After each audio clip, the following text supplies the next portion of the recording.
શક્તિપીઠ અંબાજીમાં આજે મારવાડી ઠક્કર સમાજના માળીયા પરિવારનો 27મો યજ્ઞોત્સવ સાથે વિદ્યાર્થીઓનું સન્માન સમારોહ કાર્યક્રમ યોજાયો.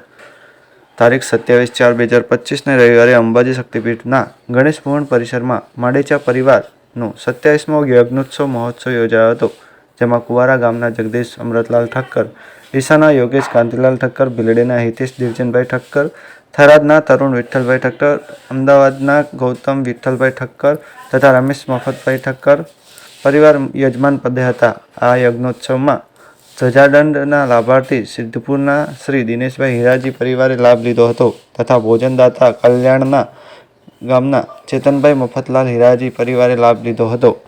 રેઝન્ટના દાતા કુવારા વતની નારણભાઈ લક્ષ્મણભાઈ ઠક્કર પરિવારે લાભ લીધો હતો. તેજસ્વી તાલાઓને સ્વર્ગીય રતિલાલ હરગોવનજી પરિવાર કુવારાવાળાએ ઇનામ આપી સન્માનિત કર્યા હતા. કમિટીના સર્વે સભ્યોએ ખૂબ સારી જહેમત ઉઠાવી કાર્યક્રમને ખૂબ જ સુંદર અને સફળ બનાવ્યો હતો. બ્યુરો રિપોર્ટ ભરત ઠક્કર, ડીસા.